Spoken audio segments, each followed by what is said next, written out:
Liver chestnut colour, this one, and beautifully turned out. Look at those lovely plaits. He was a good winner at 2. His 3-year-old form a little bit less good. Okay, now let's have a look at Shadow of Light, because he was last year's champion 2-year-old. He ran in the Guineas and he came there with such a good run, but just tired late on, suggesting that the drop back down to 6 furlongs would be right up his street. So this race shapes very well for him, and it's from the Appleby yard. We discussed this earlier in the day, that it's been a while since their last Royal Ascot winner, and this week they've been hitting the crossbars a couple of times, but hopefully Shadow of Light can prove his brilliance over the 6 furlongs and give them a nice winner. He's quite relaxed still, and he looks in really good condition. Number 10 was just having a bit of a jump around last time he came past us. The Soldier's Heart is a bit of an outsider here. He's got the wraps on in behind. He obviously just catches himself with his hind shoes. That's a little layer of protection. Also from the same stable is Arabian Dusk. She's one of a few fillies in here, getting on her toes, but she's a good strong type, and she's getting better as she gets older. She's got a lot of power in that hind end. She is on her toes a little bit, but she's settling back down. Now 20, this is the American Raider. This is She's So Spicy. She's trained by Jose D'Angelo, who trains out of Gulfstream Park. He was a former leading trainer in Venezuela. Sheen Murphy picks up the ride because Qatar Racing have bought into this one. Now, I'm trying to work out, she's either quite sweaty or she's had a little bit of a wash down, which wouldn't surprise me. Just trying to keep her nice and cool. She's won her last 3, including a grade 3 at Churchill. She does tend to lead, so watch for her to be really quick out of the stalls. However, she is drawn in 2. We'll discuss that on the podium. So we've had one beaten favourite this afternoon. What's going to happen to the second one? Shadow of Light in the Commonwealth Cup. Of course, he was the champion 2-year-old last year. He ran in the Guineas when Mikel Barcelona rode him because William Buick opted for ruling court. He took his time, but he showed a huge turn of foot down into the dip to come from the back of the field to the front. He reached a top speed of 40.72 miles an hour, which was quicker than any other horse in the race. But when they met the rising ground, he faltered in the last 100 yards, and that's why he's back here in the Commonwealth Cup. But I do believe there is one big question mark for him, and that is the fact that he is by Lope de Vega, and is he going to handle the rattling quick ground at Ascot? It has to be a concern. I think if I had a wish today for Charlie Appleby, he's had to watch those Godolphin winners. He's been so delighted and graceful and so on, and he hasn't had a winner at the Royal Meeting since Naval Crown. Actually had a 1-2. It's called the Platinum Jubilee then. That's some time ago, 3 years ago tomorrow. Is Shadow of Light going to produce the goods here?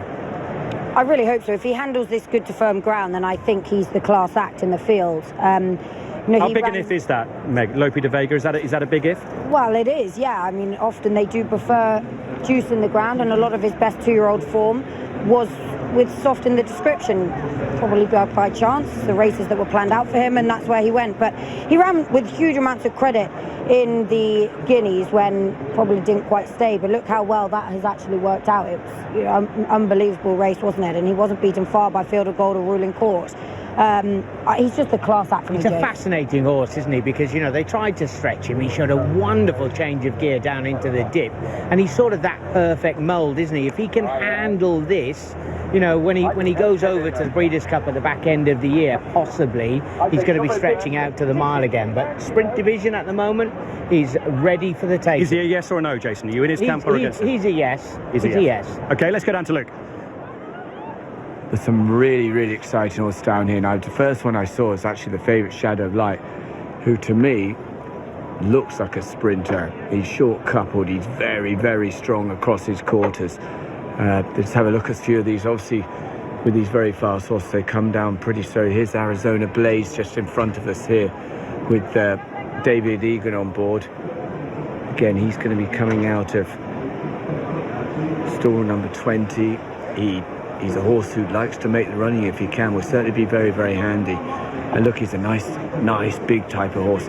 He's just got, you see, he's just got on his front legs. You just look down there. He's just got some vet wraps on. That's just sometimes they get sore heels from the all-weather gallops, and that will do just so that he doesn't rub himself there. But he looks absolutely exceptional. He really does. But not too much longer. The loading process is underway. First one to go forward is Time for Sandal. Luke, you give your seal of approval to Shadow of Light that he looks a sprinter. The Royal Ascot betting ring is backing him to the exclusion of everything else. 6-4 from 2-1 Shadow of Light. Jonquil 11-2. Babouche 6-1 and even bigger if you shop around. She's So Spicy out to 11-1. Big Mojo 12-1 along with Whistle Jacket. 16-1 Ides of March and 20-1 Bar. But it's all the light, all the shadows. Shadow of Light 6-4. Yeah, that's reflected in the exchanges as well, Brian. Shadow of Light very, very strong here. There are nibbles. Kevin Blake will like the sound of this. People are nibbling at Lady with the Lamp at prices on the exchanges. 2 horses that are weak are Babouche and also Whistle Jacket, easy to back. Time for Sandals could be a big price. Harry Eustace this week has run Docklands, who won, Divine Comedy, who was 5th in the Ascot Stakes, Labotte, so unlucky, 2nd in the Britannia. All his horses running well, but drawn 1. Where would you want to be? Well, exactly, drawn 1. However, drawn right next to She's So Spicy, who's drawn in 2, who's a definite pace angle here. She's she's quite guaranteed to go forward. So does she go forward in the hands of Oisin Murphy in a straight line, or do they tack across like we saw in the last race? I think Oisin will try to tack across towards the middle. You've also got pace in Arizona Blaze in 20. I still think it's middle to stand side, especially with the fancied runners. They are drawn middle to stats. So many good horses in this race. Great to see Ger Lyons and Colin Keane back together with Babouche. Jonquil, who won the Greenham, also for Judgment. Christophe Soumillon for the in-form Andrew Balding. And there's that spectacular 6-furlong carpet they'll be about to sprint down. Ides of March, very well regarded. Just about to move forward, and then there'll be one left in the middle. Looks like it's going to be Rayevka and Mikel Barcelona. Here we go then, the Commonwealth Cup, the 10th anniversary of this race with Mark. So the runners lined up across the track. 21 3-year-old sprinters for the Grade 1 Commonwealth Cup. They're in the gate and they're off. A very good beginning for Strong Warrior in the centre, claims the lead, also showing very good speed over on the far side. She's So Spicy, being followed early by Time for Sandals, and then towards the near side, Ides of March is right up there to go with Arizona Blaze. Running keenly at the moment is Babouche on the heels of the leaders. Araby, another one who goes forward, and also not too far off the speed towards the near side is Shadow of Light. So they race inside the final half mile of the Commonwealth Cup. The overall leader may just be She's So Spicy on the far side, but now we see that the near side group begin to gain an advantage, led now by Arizona Blaze and then Araby, who races in second, and then making ground towards the centre of the course is Soldier's Heart. He's then being followed by Sayidar Darian. After Sayidar Darian is Carla Ridge, and then Ides of March has been ridden along. Shadow of Light being produced towards the near side, followed into the race by Rayevka. Still over on the far side, Time for Sandals has come to now lead She's So Spicy and trying to get involved. Sky Majesty on the near side, however. Arizona Blaze still right there with Rayevka right towards the near side rail. There's another 100 yards to go on the far side. Time for Sandals may just have the lead. Arizona Blaze, Time for Sandals, Arizona Blaze, that's the 1-2. Rayevka followed home by Sayidar Darian, and then a break back to Big Mojo, who never got any nearer, and also picking up late for a bit of it was Sky Majesty.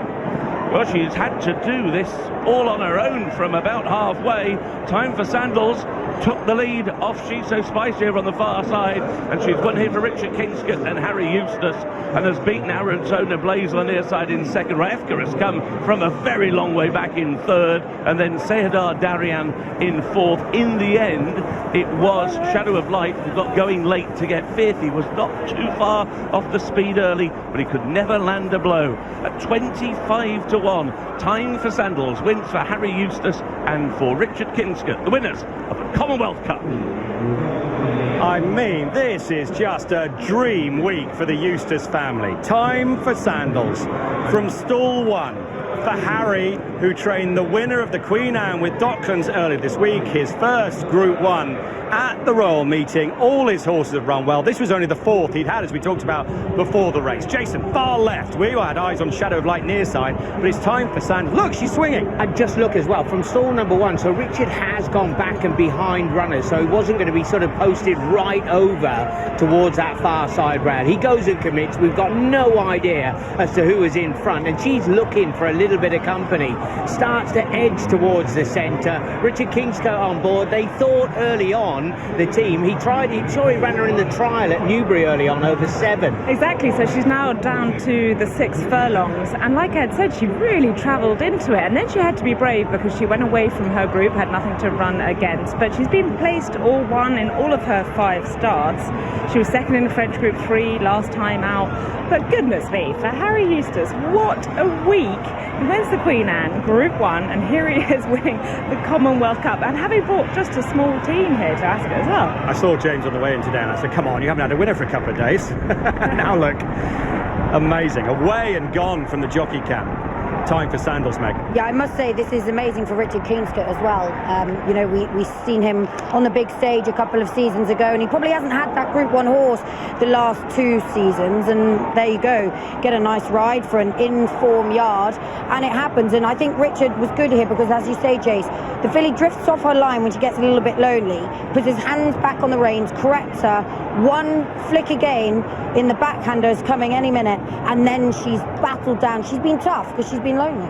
And he certainly knows about not sort of keeping a straight line from where he was. He's back behind runners, drafted in, and just edged as much as he dare left-handed before launching that final challenge. I suppose it was one of those races, wasn't it, where if Shadow of Light disappointed, then it was pretty open, and there were plenty in there with chances. But look how much it means to all the team, and here is Harry, there's Tess. They can't quite believe it, I don't think. Look at that, lots of supporters here wishing him well. The celebrations, I think, are going to be great. So they should be. What a week. Yeah, sorry, Rich, did you want to say something to me? Go on. Not something for on air, I guess. No, all good. Tell me, you've been a little bit out in the wilderness since you won the Derby for Stouty in, 2022. This is going to mean an awful lot. I think it would mean an awful lot either way. I've had nice horses to ride, but since Sir Michael retired, this year was up in the air. It was always going to be a year of building back up. Had a nice bit of support, and delighted to get on a filly like her. Tell me about this horse, because for many of us, this will be a little bit of a surprise. Did Harry fill you with some confidence? Yeah, well, I think she has. Last year she was a very unlucky placed horse in the Super Sprint. She's progressed all the way through. Unlucky last time, I felt. She done a spectacular bit of work a couple of weeks ago in Newmarket. I'm delighted to ride Harry a big winner because he's a gentleman and his yard is such a happy yard. It's really nice to ride a good winner for them. Well, he's in love. That's the great thing. That's what love does for you. But your 7th Royal Ascot winner, they're hard to get. They mean so much. Yeah, they are very difficult to come by, and I'm delighted. And of course, recently, Rich, you had a good stint in Hong Kong. I'm sure you'd very much like to go back one day. This just shows everyone in Hong Kong what a terrific jockey you are. Then they do a lot worse than you. Yeah, I've been very fortunate with that stint, came out of the blue, and it ended up going very well. Look, I've been extremely fortunate to ride winners all over the world, and the future's bright. In front of the king, he is king. He rides his 7th Royal Ascot winner, his first Royal Ascot Group 1. For Harry Eustace, it's 2 Group 1s in the space of a few days. Here comes the winner of the Commonwealth Cup in the colours of the Bevan family. Harry Eustace cannot believe it. Nice tie, Harry, you chose well. I had to. If I went any earlier, they would have done, and they were ahead of us.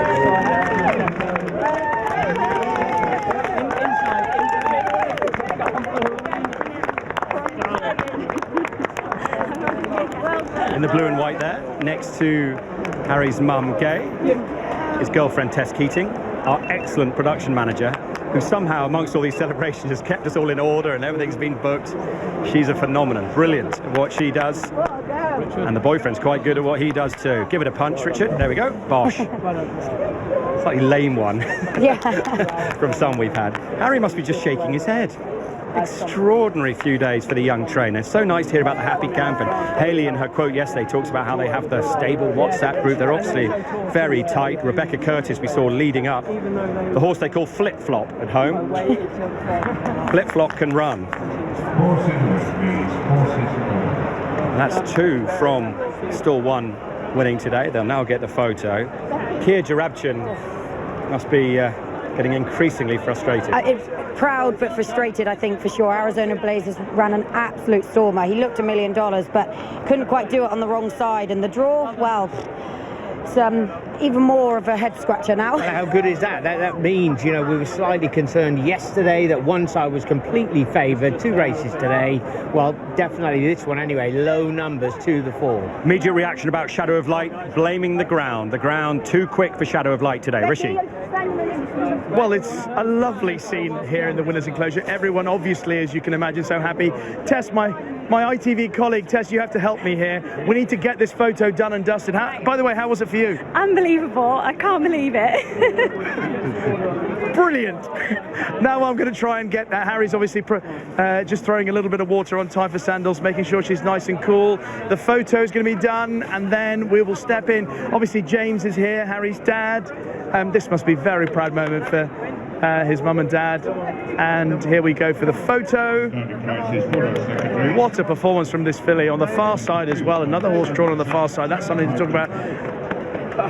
But I'm going to jump in. Harry, if it's okay to come over now. You got the photo, okay? I kept getting called for, so I think we're okay, yeah. Okay, talk me through it. Well, it was very smooth in that we'd planned to follow the American horse. Prior to today, the draw was a concern, and then obviously Carl's filly came out of 1, and it gave us the confidence just to, you know, stick to our side, stay there. We didn't have much choice anyway, but yeah, she'd just been training very well, and we didn't feel we'd seen the best of her just yet, and that, you know, good strong pace to aim at was what she needed. So great ride by Rich. Delighted he's won on her. It's fantastic. Yeah. Queen Anne on Tuesday, the Commonwealth Cup on Friday. What's that like? I don't know. I don't know. It's not landed. I mean, it's the hardest place on earth, this place, and you know, they just arrived in very, very good shape all the way through. They've trained super all year, and yeah, that's all credit to the staff at home. They do all the hard, nitty-gritty bits, whichever way you want to say it, and you know, just turned up in perfect shape. So. And when you came here at the start of the week, with the runners that you had, and obviously you had a Divine Comedy, etc., running well, what were the expectations? Well, you know, you've got to be very careful with Ascot, because you know, if you start getting your hopes up, you know, it tames you very quick. So we knew we had good horses coming in good form, and then we needed the racing luck, and we got it luckily. Yeah. I just want to bring in the man to my left. I presume he would be one of the most proud of all people here. Don't go anywhere, Harry, just go anywhere. Unbelievable. James. Yeah. That's what a week. Honestly, it's like magic. It's like a dream. You know, it's just been absolutely superb.